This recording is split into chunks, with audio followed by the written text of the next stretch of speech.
My parents cut me out of their will to reward my golden brother, then came asking me for money. Instead, I set off a chain reaction they'll regret forever. You know, growing up, I always felt like a background character in my own family story.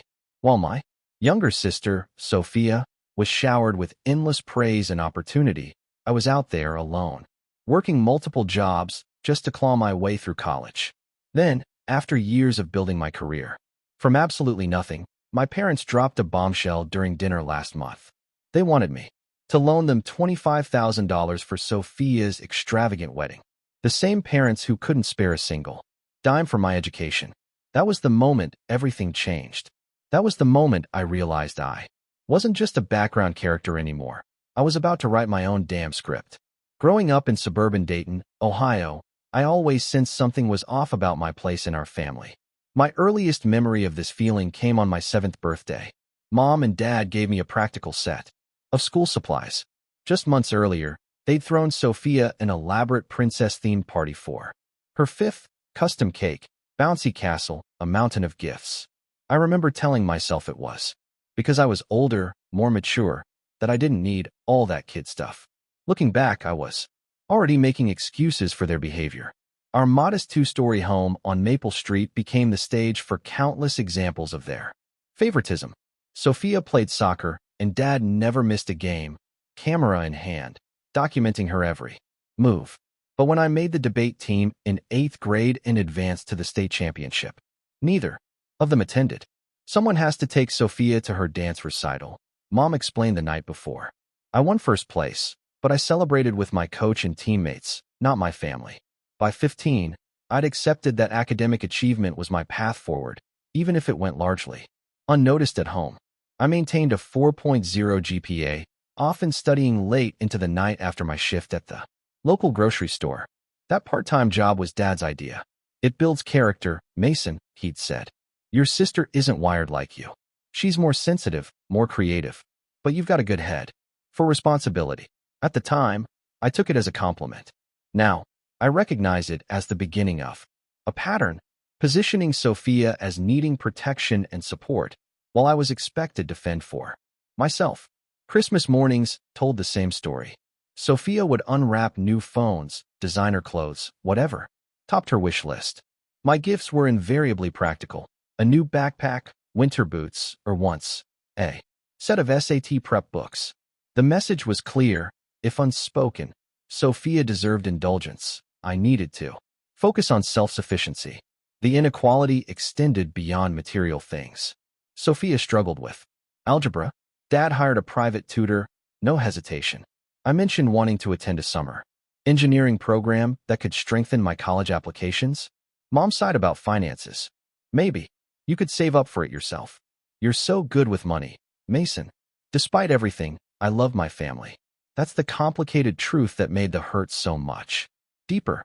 I wanted my parents' approval, desperately convincing myself that if I just achieved enough, they'd finally see me. I channeled that yearning into motivation, joining every academic club, even founding our school's robotics team. We won a regional championship my senior year. My parents attended the ceremony, but left early to take Sophia shopping for her sophomore homecoming dress. The most painful memory from those years came during my high school graduation. As valedictorian, I poured my heart into a speech about perseverance.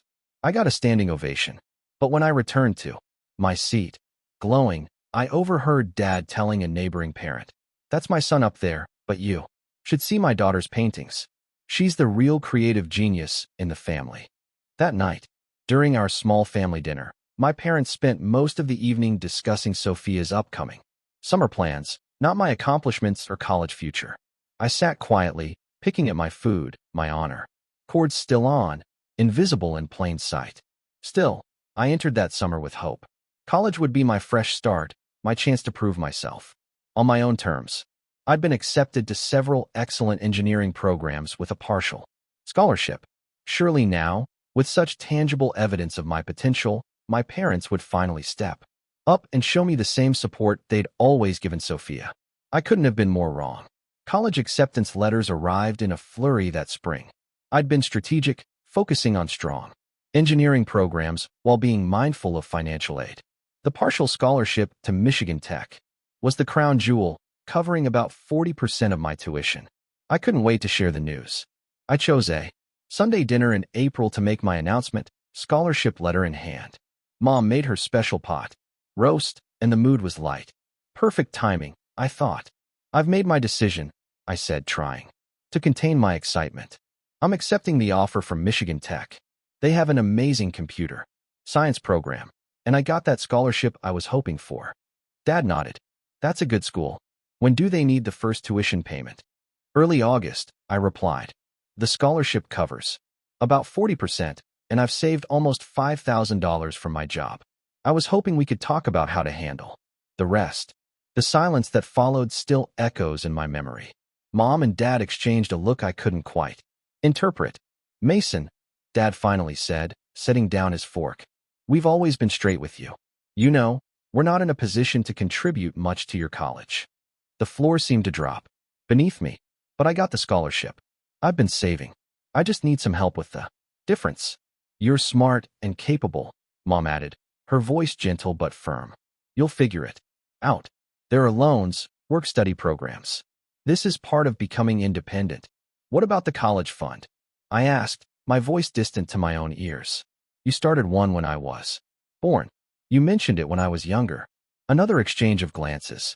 We had to redirect some of those funds over the years, Dad explained vaguely.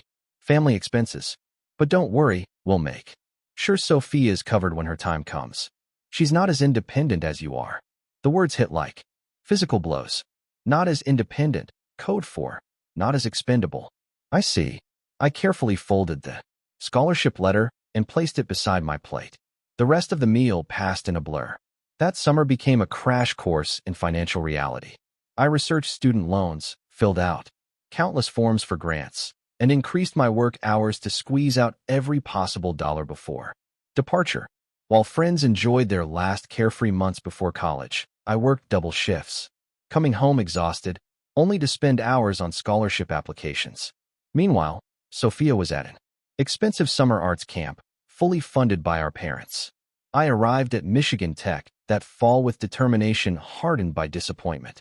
My financial aid package had come together, but barely. A patchwork of federal loans, my savings, and a small university grant. I'd need to work throughout the school year to afford books, food, and housing. My first apartment was a cramped 2-bedroom unit shared with 3 other students, all of us trying to minimize living expenses. My bedroom was actually a converted dining nook with a curtain for privacy, but the rent was cheap. Our furniture consisted of cast-offs and curbside finds. I slept on an air mattress for the entire first semester until I could afford a used futon. My schedule that first year was brutal. Classes from morning until mid-afternoon, then straight to my campus job at the library until closing. Weekends meant shifts at a local diner where I could sometimes bring home leftover food, a significant perk when ramen and peanut butter sandwiches were dietary staples. The toll wasn't just physical. I watched as other students joined clubs, attended campus events, and built the social connections that college is supposed to foster. I missed most of these opportunities, too busy working or too exhausted to participate. When classmates planned weekend trips or ordered late-night pizza, I made excuses rather than admit I couldn't afford it. The winter break of freshman year brought another painful contrast. Returning home, I found Sophia's room upgraded with new furniture and a laptop to help with her high school projects. My old room remained unchanged, except for some of my things having been moved to the attic to create more space. It was during my sophomore year that 2 pivotal relationships changed my trajectory. The first was with Professor Edwards, my advanced programming instructor. After I aced his notoriously difficult midterm, he asked me to stay after class. You have a gift for this, he said, looking over my code. But you look exhausted. Everything okay? Something about his genuine concern broke through my carefully constructed facade. I found myself explaining my situation, the multiple jobs, the financial stress, the lack of family support. Instead of pity, he offered practical help. The computer science department needs teaching assistants for the intro courses. The pay is better than the library, and it looks great on a resume. I'll recommend you. That TA position reduced my working hours while actually increasing my income. Professor Edwards also became a mentor, guiding my course selections and eventually connecting me with a summer internship at a Seattle tech company that paid actual money instead of just offering experience. The second relationship began in an algorithm study group. Trevor, a fellow computer science major, came from a stable, supportive family in Portland. We bonded over coding challenges and gradually became friends beyond the classroom. Trevor was the first person to directly acknowledge the inequality I'd grown up with. "Dude, that's messed up," he said plainly after hearing about my parents' refusal to help with college while promising to cover Sophia's future education. My parents would never play favorites like that. His straightforward validation was surprisingly healing. Trevor's family even adopted me in small ways. His mom sent care packages with homemade cookies addressed to both of us. His dad offered advice about internships and career planning. When my laptop died before finals week junior year, and I couldn't afford to replace it, Trevor's parents sent money for a new one, calling it an early graduation gift. Those 4 years were a constant struggle, but I persevered. I graduated with honors in computer science, with Professor Edwards proudly watching from the faculty section. Trevor and his parents cheered loudly when my name was called. My own parents attended, of course, but their excitement seemed muted compared to their reaction at Sophia's high school graduation the same month. While they took dozens of photos of Sophia with her friends and teachers, they managed only a quick family picture after my ceremony before discussing where to take Sophia for her celebratory dinner. As I packed my belongings that summer, preparing to move to Seattle for my first post-college job, I realized I was packing away my expectations of parental approval along with my textbooks and clothes. I'd built my own success without their support. Now I would build my own life without their validation. I left Ohio with a computer science degree, substantial student loan debt, and a determination to never look back. Seattle welcomed me with persistent rain and limitless opportunity. My entry-level software development position at Horizon Tech didn't pay spectacularly, but after years of poverty-level student living, my salary felt like sudden wealth. I found an affordable studio apartment in Fremont, tiny but mine alone, and began establishing routines that didn't revolve around constant work and study. Those early professional years taught me as much about workplace dynamics as technical skills. I quickly learned to volunteer for challenging projects others avoided, making myself valuable beyond my junior status. Every day was a learning experience, sometimes exhilarating, sometimes humbling, but always moving forward. 18 months in, I completed a critical database migration project 2 weeks ahead of schedule. My manager noticed. "You've got serious potential, Mason," she said during my review. "Keep this up and you won't be junior level for long." The validation from a respected professional meant more than any approval I'd sought from my parents. I maintained minimal contact with my family during this time. Obligatory phone calls on holidays and birthdays, mostly listening to updates about Sophia's college experience. She'd started at an expensive private art school, fully funded by our parents, as promised, then switched majors 3 times in her first 2 years. "She's finding herself," Mom explained during a Christmas call. "We just want her to be happy with her choice." I bit back the obvious comparison to my own experience and changed the subject. As my career advanced, I began attending industry conferences and meetups, expanding my professional network. At a JavaScript conference downtown, I met Haley, brilliant, confident, and disarmingly direct. She approached me after my presentation on optimization techniques. "Your solution for the memory leak issue was elegant," she said, "but I think there's an even more efficient approach." She proceeded to outline an alternative that was indeed better than mine. I was simultaneously humbled and intrigued. Our first date lasted 5 hours, dinner extending into coffee, then a long walk along the waterfront, discussing everything from algorithm efficiency to favorite childhood books. With Haley, conversation was effortless. She worked as a UX designer at a competing tech firm, bringing a perspective that complemented my more back-end focused experience. As our relationship deepened, I witnessed family dynamics I'd never experienced. Haley's parents treated their 3 children with consistent love and support, celebrating each person's unique strengths without comparison or favoritism.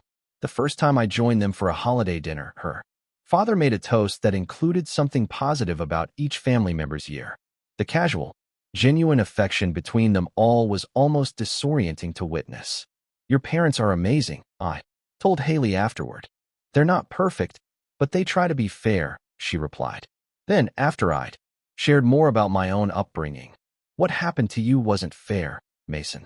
It wasn't about you not deserving support. It was about them failing as parents." Her perspective helped me see my childhood through a different lens. Maybe I wasn't lacking. Maybe they were. 3 years into my Seattle life, I received a significant promotion to senior software engineer, accompanied by a salary increase that finally allowed me to accelerate my student loan payments. I celebrated by opening my first investment account, a small but symbolic step toward long-term financial security. The following year, I put a down payment on a modest 1-bedroom condo in Ballard. After a lifetime of temporary spaces, the shared bedroom with constantly shifting furniture, the curtained alcove in college, rented apartments, I finally had a home that was truly mine. I spent weekends painting walls, assembling furniture, and slowly transforming the space into a reflection of myself rather than a temporary shelter. Meanwhile, updates from Ohio continued in their predictable pattern. Sophia finally graduated after 5.5 years with no immediate job prospects.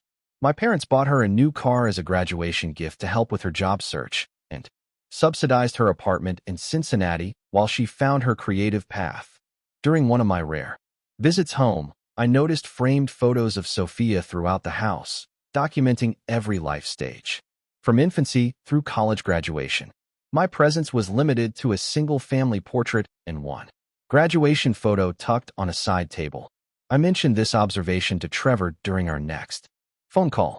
"You've built a great life despite them, not because of them," he reminded me. Their approval isn't the measure of your worth. He was right. I'd created a chosen family in Seattle, close friends, professional mentors, and Haley, whose love was consistent and unconditional. We'd been together for nearly 2 years, recently discussing moving in together. Her lease would end in 3 months, and my condo had plenty of room for both of us. My career continued its upward trajectory. I led development for a major product feature that increased user engagement by 38%. The project's success earned me a spot on a high-visibility innovation team, working directly with senior leadership to shape the company's technical direction. Life had developed a comfortable rhythm, challenging work, enjoying weekends exploring the Pacific Northwest with Haley and friends, occasional game nights or dinner parties in our growing social circle. I'd found stability and connection on my own terms. Then came the phone call that disrupted everything. "Mason, sweetheart, how are you?" My mother's voice carried that particular tone I recognized from childhood, the one that preceded a request. "Your father and I are planning a trip to Seattle next month. We'd love to see you in your apartment.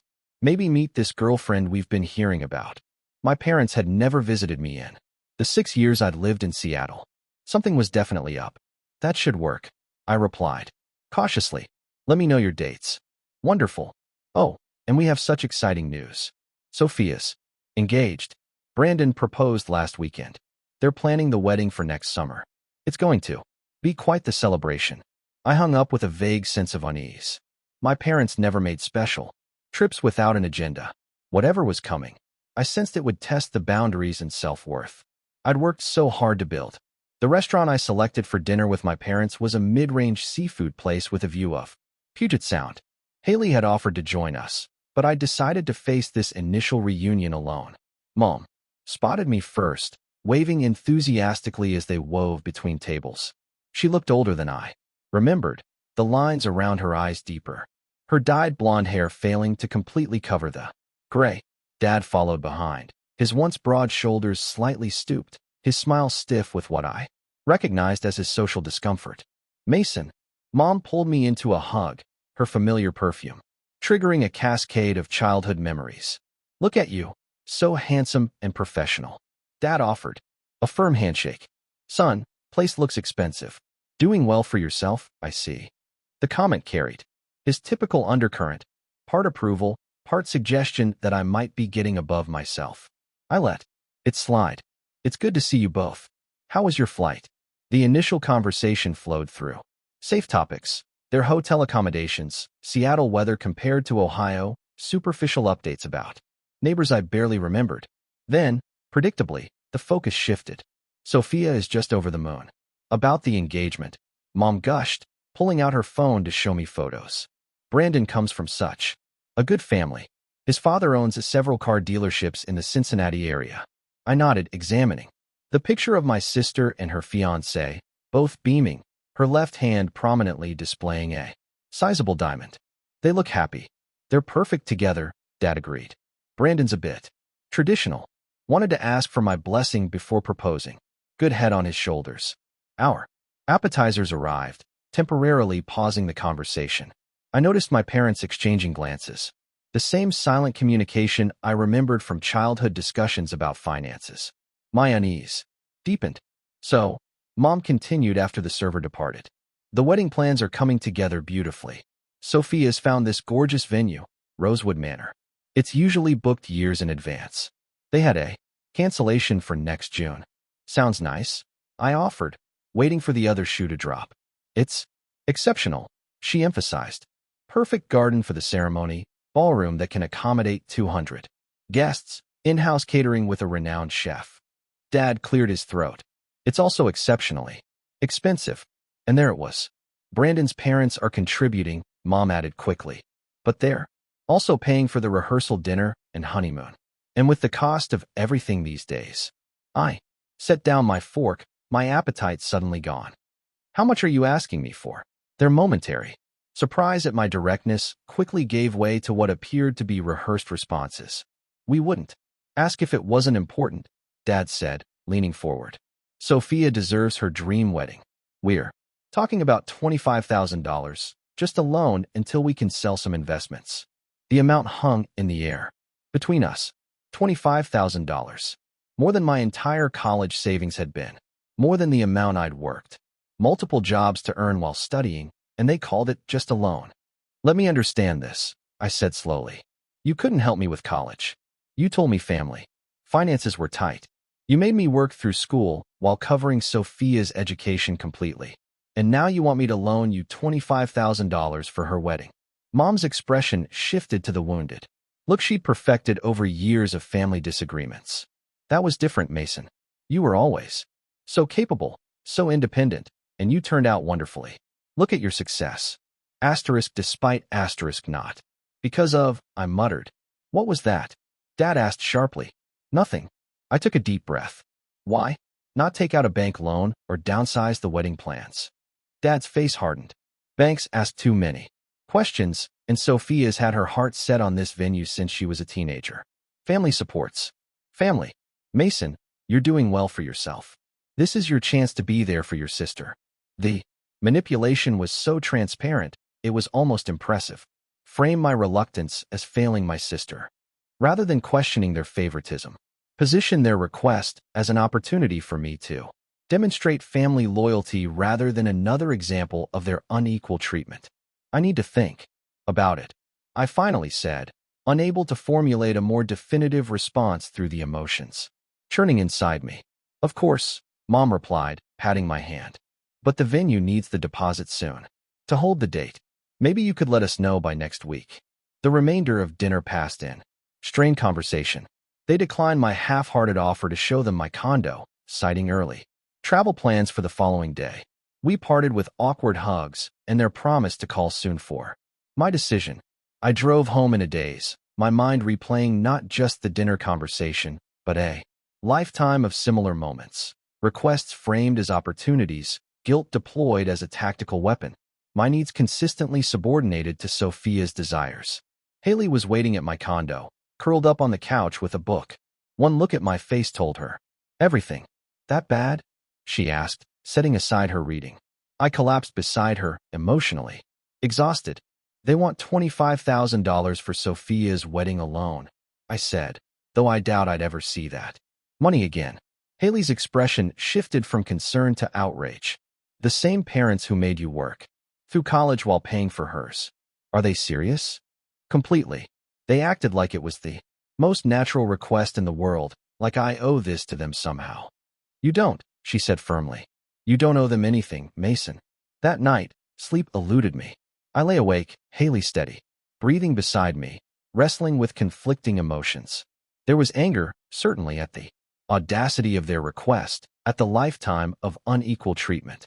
But beneath that simmered hurt, that childhood yearning for approval that apparently still lived within me, and deeper still, a question. If I refused, would I be cutting the last threads connecting me to my family? The next morning, I called Trevor. Our friendship had weathered the post-college transition, sustained by regular calls and occasional visits. He knew my family history better than anyone, except Haley. They want how much? He exclaimed after I explained the situation. $25,000 for a wedding, man. That's insane, especially given, well, everything. I know, I sighed. Part of me wants to say yes just to avoid the conflict. To be the bigger person. Being the bigger person doesn't mean being a doormat, Trevor replied bluntly. They've been taking advantage of your reasonableness your entire life. Maybe it's time they faced reality. What if it ends things between us for good? What exactly would you be losing, Mason? Parents who value you less than your sister, who see you as a resource rather than a son. Maybe the relationship needs to end, or at least change dramatically. His words resonated painfully with realizations I'd been avoiding. My relationship with my parents had always been transactional rather than nurturing. I had given effort, achievement, self-reliance, emotional accommodation, while they had primarily taken. As the week progressed, my parents called daily, each conversation increasingly pressured. The venue won't hold the date much longer, Mom insisted. Sophia's been crying about potentially losing her dream location. The emotional manipulation was familiar, but now transparent. With each call, my resolve strengthened. This request represented the entirety of our relationship. They expected me to give while they prioritized Sophia's wants. The pattern wouldn't change unless I changed it. But before I could deliver my decision, I needed to confirm something that had been nagging at me since our dinner. A suspicion about the past that would influence my future actions. The flight to Ohio felt like traveling backward in time. As the plane descended toward Dayton, familiar landmarks emerged through the clouds. I hadn't planned this trip, but after a week of sleepless nights and circular thinking, I needed to confront my parents face-to-face about their request. More importantly, I needed answers about the past. I rented a car at the airport, opting for a basic economy model, despite the agent's persistent upselling attempts. Old habits die hard. Years of financial vigilance had become ingrained. The spring afternoon was unseasonably warm as I navigated familiar streets toward my childhood neighborhood. Instead of heading directly to my parents' house, I made a detour. The modest rancher with the meticulously maintained garden belonged to Mr. Jenkins, our former next-door neighbor. A retired high school principal, he had always been kind to me, attending my debate competitions when my parents couldn't make it and hiring me for lawn work during summers. If anyone would give me honest answers, it would be him. His eyebrows rose in surprise when he opened the door. Mason, good Lord, look at you all grown up. What brings you back to town? Family matters, I replied vaguely. Thought I'd stop by and say hello while I'm here. His living room remained unchanged from my childhood memories. Comfortable furniture, bookshelves lining the walls, the faint scent of pipe tobacco, though he'd quit smoking years ago. We settled in with iced tea, catching up on the intervening years. I told him about Seattle, my career, and Haley. He shared neighborhood gossip and updates on his grandchildren. When the conversation naturally ebbed, I carefully steered it toward my real purpose. My parents mentioned they're helping Sophia plan her wedding. Sounds like quite an event. Mr. Jenkins nodded. Oh yes, your mother talks about it constantly. Quite the production from what I gather. They've always gone all out for Sophia, I said, keeping my tone light. Remember how they handled our college years? Sophia got the full ride from them while I worked my way through. A flicker of confusion crossed his face. That's not how I remember it, Mason. Your parents were so proud of that college fund they'd built for you. Your father mentioned it often, how they'd started saving when you were born, determined to give both their children debt-free educations. My hand froze midway to my glass. They told you they had a college fund for me? Certainly. Robert showed me the statement. Once. Must have been around your junior year of high school. Quite impressive. Nearly $60,000 if I recall correctly. They were equally committed to both you and Sophia's education. At least from what they told me. The room seemed to tilt slightly. $60,000. More than enough to have covered what my scholarship didn't. Enough to have spared me years of exhausting work-study and the student loans I was still repaying. Are you all right, son? You've gone quite pale. I forced a smile. Just surprised. There must have been some misunderstanding. They couldn't help with my college expenses. Mr. Jenkins frowned. That's strange. They definitely told the neighborhood they were paying for both children's education. We're quite proud of it, actually. I thanked him for his time shortly afterward, my mind racing with implications. The drive to my parents' house passed in a blur of emotions. Shock giving way to anger, then a cold, clarifying rage I'd never allowed myself to feel before. Their car was in the driveway along with another I didn't recognize. I hadn't called ahead, preferring the element of surprise. Dad answered the door, his initial smile faltering at my expression. Mason, we weren't expecting you. Is everything okay? We need to talk, I said, stepping past him into the foyer. About the wedding loan and about my college fund. Mom emerged from the kitchen, wiping her hands on a dish towel. Mason, what a wonderful surprise. Is it? I asked coldly. I just had an interesting conversation with Mr. Jenkins. He seems to think you had a $60,000 college fund for me. Funny, since you told me family finances were too tight to help with my education. The color drained from both their faces. Their silent exchange, that familiar look passing between them, confirmed everything before they spoke a word. Mason, it's complicated, Mom began. Then uncomplicated, I demanded. Where did my college fund go? Dad straightened, adopting the authoritative posture that had intimidated me as a child. It had no effect now.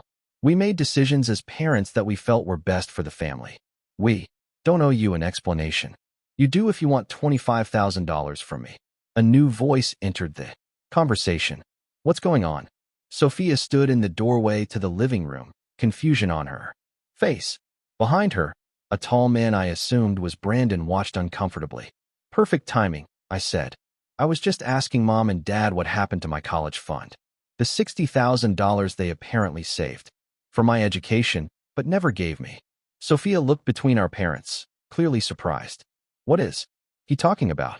The ensuing silence confirmed what I already knew. Sophia had been kept in the dark as well, a beneficiary of their favoritism, but not necessarily a conspirator. Your brother is exaggerating, Dad finally said. There was some money set aside, but circumstances changed. What circumstances? I pressed. And where did the money go? More uncomfortable silence. The kitchen, renovation, Mom eventually admitted quietly. And Sophia's car, some other expenses. My car. Sophia looked stunned. The one you bought me for graduation. That was Mason's college money. You needed reliable transportation, Dad defended. Mason was doing fine on his own. He had scholarships, loans. He didn't need it like you did. The absurdity of his statement might have been laughable if it weren't so infuriating. I worked 30 hours a week while carrying a full course load. I lived on ramen and shared a converted dining room with a curtain for privacy. I graduated with $20,000 in debt that I'm still paying off. How exactly was that doing fine? You've always been stronger, more resilient, Mom insisted. Look how well you turned out. A successful career, a nice condo. Everything worked out for the best. Asterisk despite asterisk you. Not because of you, I said finally, voicing what I'd only muttered at dinner. I succeeded despite your lack of support, not because of it. Sophia stepped forward, her expression troubled. I had no idea, Mason. I swear. But her voice shifted, an edge of entitlement creeping in. That was years ago. What does this have to do with my wedding? They want me to loan them $25,000 for your dream venue, I explained, watching her reaction carefully. Well, it is an amazing location, she replied, missing the point entirely. And after all they've done for me, I can't let them down. Surely you can help. You're doing so well. Financially. Her response crystallized everything. The family dynamic perfectly captured in a single moment. My sister had been raised to expect support and accommodation, while I'd been raised to provide it without question. This is unbelievable, I said, looking between them. You stole my college fund, watched me struggle for years, and now want me to finance Sophia's extravagant wedding. Do you hear yourselves? Don't be so dramatic, Dad snapped. Nobody stole anything. That money was always ours, to allocate as we saw fit. And you saw fit to give everything to Sophia and nothing to me, as always. That's not fair, Sophia interjected, tears forming. You're trying to ruin my wedding. Because you're jealous of me. You always have been. The accusation was so backward it momentarily stunned me into silence. Brandon, who had been quietly observing from the doorway, finally spoke. Sophia, honey, I think your brother might have a valid point here. It doesn't sound like he was treated very fairly. She whirled on him. Whose side are you on? There shouldn't be sides in a family, he replied quietly. I'd never met Brandon before, but in that moment, I felt a flash of respect for him. He'd seen our family's dysfunction in record time and had the courage to name it. He's right, I said. There shouldn't be sides. Parents should love and support their children equally. But that's never been the case in this family, has it? My parents' silence was answer. Enough. I'm not giving you money for the wedding, I stated firmly. Not a loan, not a gift. Nothing. Figure it out yourselves, just like I had to figure out college myself. You're being spiteful, Mom accused, tears welling. This is Sophia's special day, and college was my future, I countered. But that didn't matter to you then, so the wedding doesn't matter to me now. I turned to leave, a lifetime of suppressed emotions threatening to overwhelm me. As I reached the door, Brandon caught my eye and gave a slight nod. Acknowledgement, perhaps even respect. It was more validation than I'd ever received in that house. In the rental car, hands shaking on the steering wheel, I felt simultaneously devastated and liberated. The family story I'd told myself, that my parents had done their best with limited resources, had been a comforting fiction. The truth was uglier, but clearer. They had chosen Sophia's comfort over my basic needs, repeatedly and deliberately. The betrayal cut deep, but the clarity was worth the pain. I started the engine, pulling away from the house where I'd never truly belonged, toward a future where I would no longer seek approval from those unwilling to give it. The Seattle skyline welcomed me home the following evening, its familiar profile against the sunset, offering a sense of belonging I'd never felt in Ohio. Haley was waiting at the airport, her embrace providing the unconditional acceptance my family never had. You look different, she observed as we walked to her car, more resolved. I am, I confirmed, recounting the confrontation and revelations. It was worse than I imagined, Haley. They didn't just prioritize Sophia. They actively took resources meant for me and gave them to her. She listened without interruption, her hand occasionally squeezing mine at particularly painful points in the story. When I finished, her response was characteristically direct. What now? What do you need? The question was so fundamentally different from my family's approach, centered on my needs rather than their expectations, that it momentarily caught me off guard. I need to establish clear boundaries, I finally said, and I think I need professional help processing everything. 2 days later, I sat in Dr. Larson's office, a calm space with muted colors and comfortable seating. Finding a therapist had been Haley's suggestion, one I'd initially resisted, but now embraced. Family patterns are powerful, Dr. Larson observed after I'd summarized my history. What you're describing, the consistent favoritism, the gaslighting about financial support, the emotional manipulation, falls under the umbrella of childhood emotional neglect.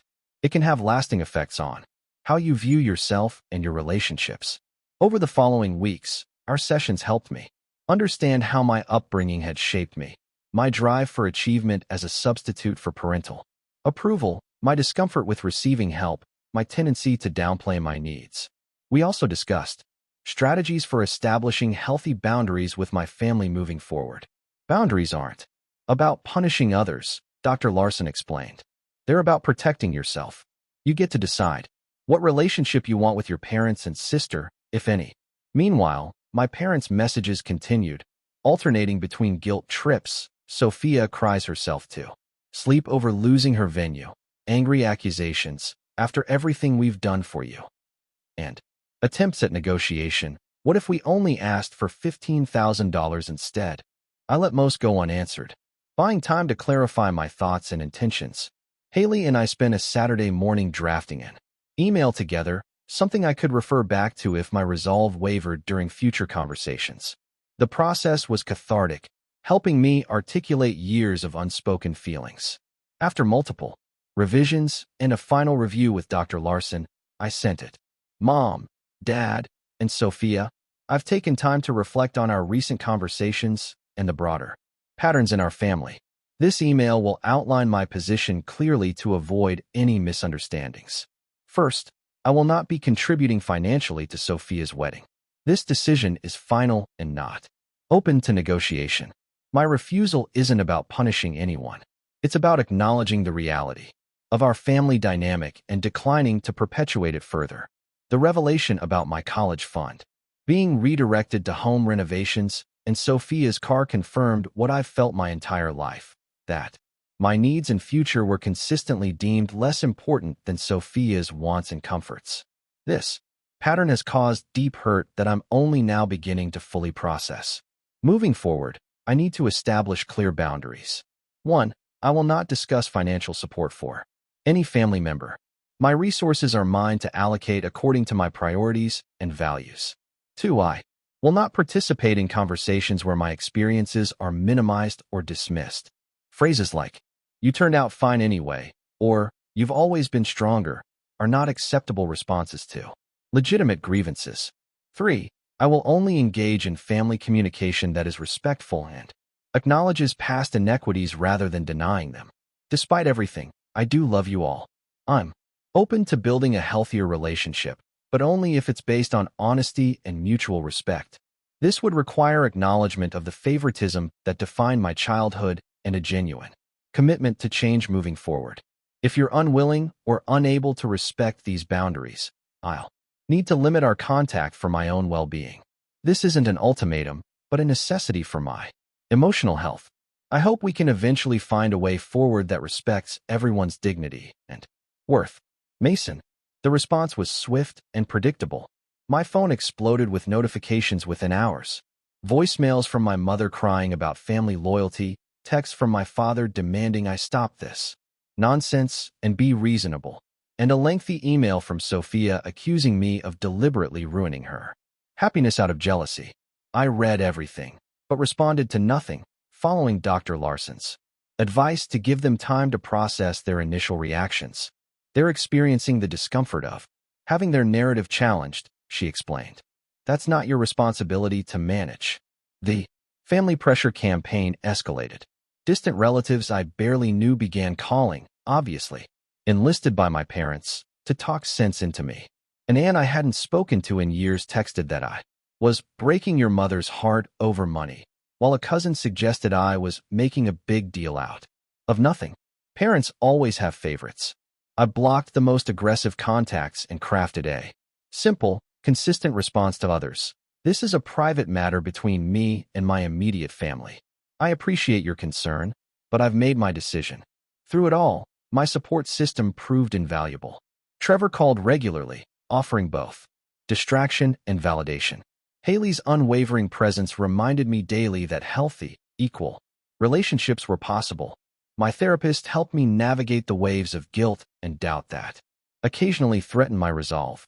2 weeks after my email, an unexpected message appeared in my inbox from Brandon, Sophia's fiancé. Mason, you don't know me and I understand if you delete this without reading. I wanted to reach out privately to say I respect how you've handled this situation. The dynamics I witnessed in your family home were troubling, to say the least. Sophia and I have had some difficult conversations since your visit. She's struggling to reconcile the family narrative she's always believed with the evidence you presented. It's not easy for her to consider that her parents' favoritism might have caused you real harm. We've scaled back our wedding plans significantly, partly financial necessity, without your contribution, but also because I can't in good conscience celebrate our union with such extravagance. knowing it came at your expense. We found a smaller venue that's actually more our style. Anyway, I hope someday you and Sophia might rebuild a relationship as siblings without our parents' influence coloring everything. That will take time and probably won't happen before the wedding. Either way, I wanted you to know that your stand made an impact, at least on me. Brandon. The message brought unexpected tears to my eyes. Not just acknowledgement of my experience, but evidence that my boundaries were creating ripples of change. A few days later, another surprise arrived. A handwritten note from Mr. Jenkins. Mason, I've been reflecting on our conversation and subsequent events. Your mother called me quite distressed.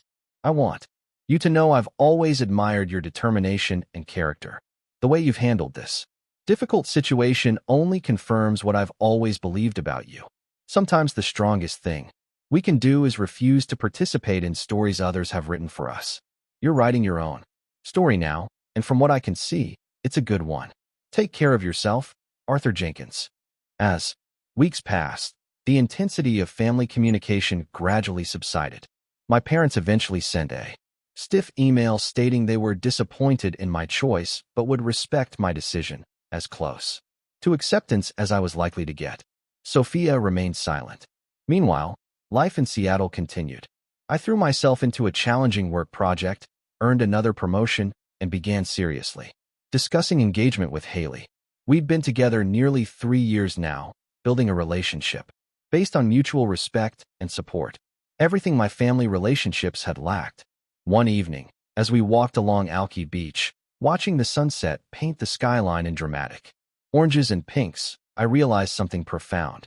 The approval I'd spent a lifetime seeking from my parents had never been forthcoming because it wasn't about me at all. It was about their own limitations and choices. And finally, at 31, I no longer needed it. 6 months passed like a deep breath, slowly released. The immediate storm of family drama subsided, leaving room for reflection and healing in its wake. The process wasn't linear. Some days brought clarity and peace, while others unearthed new layers of childhood hurt requiring examination. But overall, I moved forward.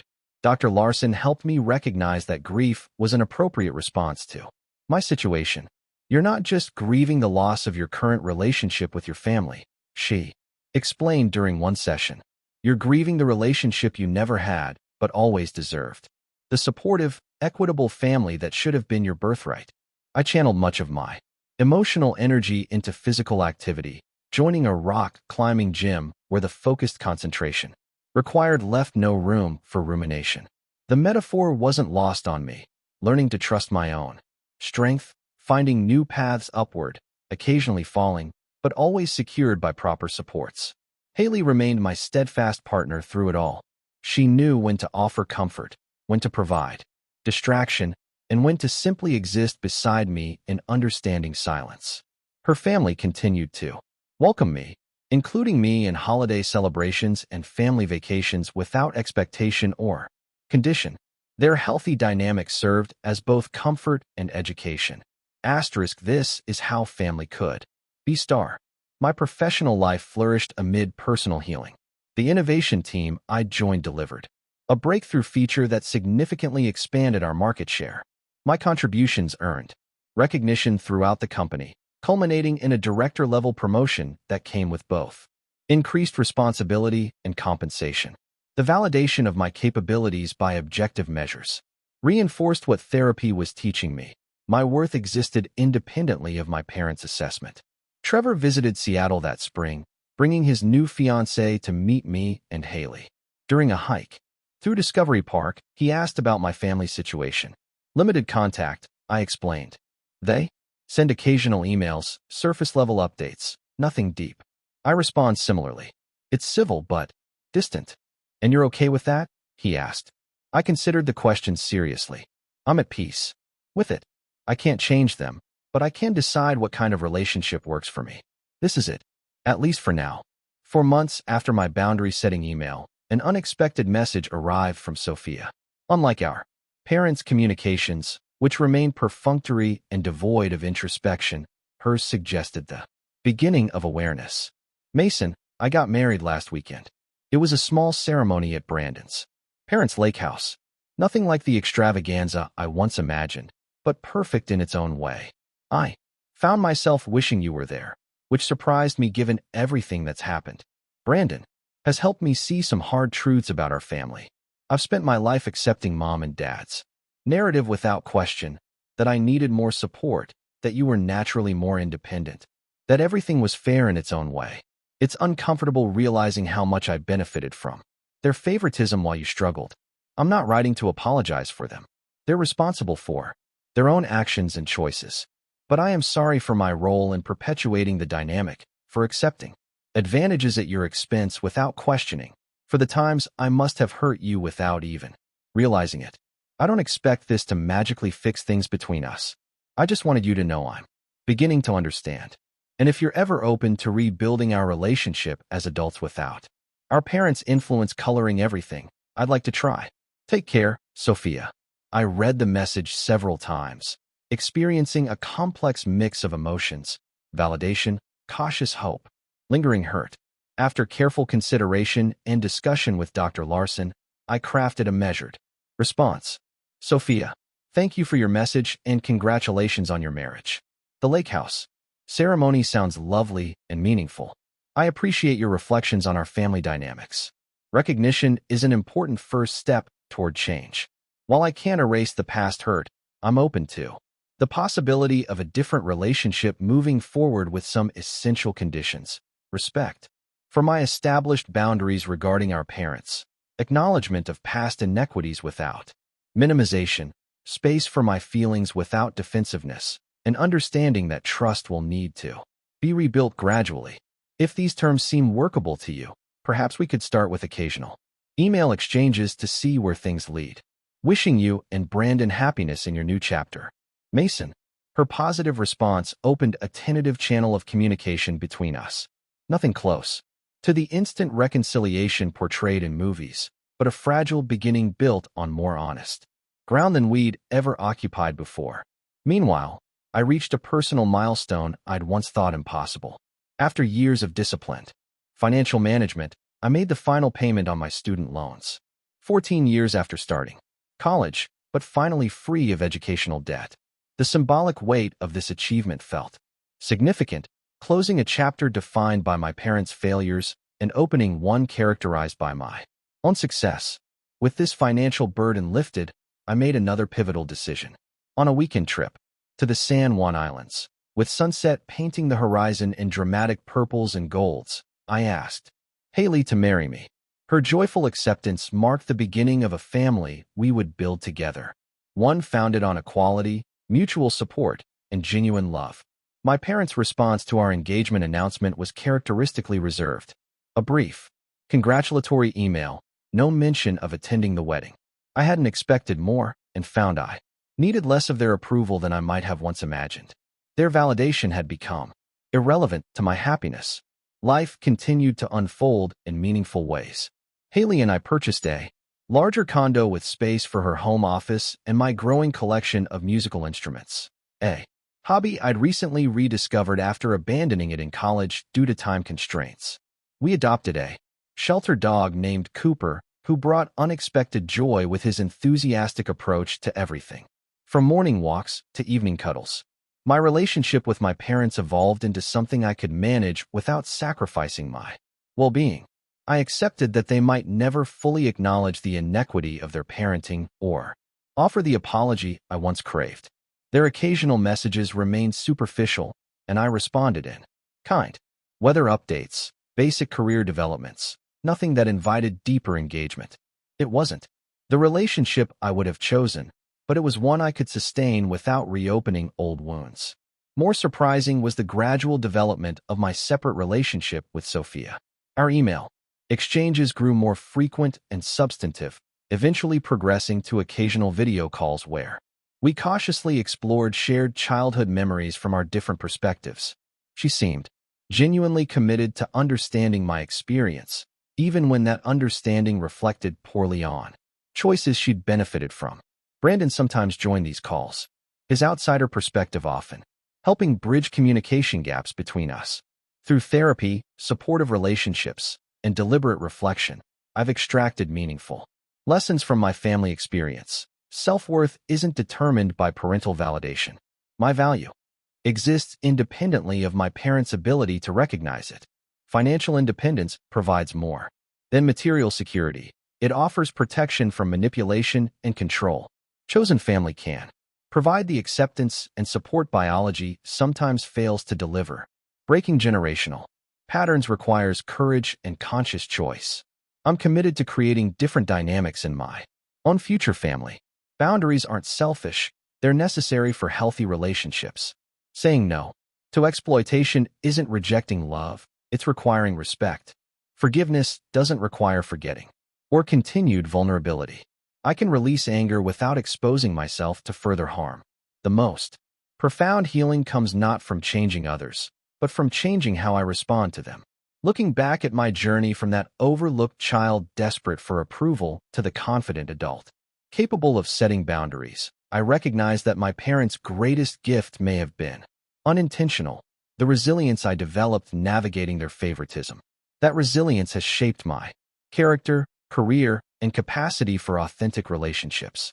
As Haley and I plan our wedding, modest in scale but rich in meaning, I find myself grateful for the life we're building. It's not the family story I was born into, but it's the one I've chosen to create. And in that choice lies freedom.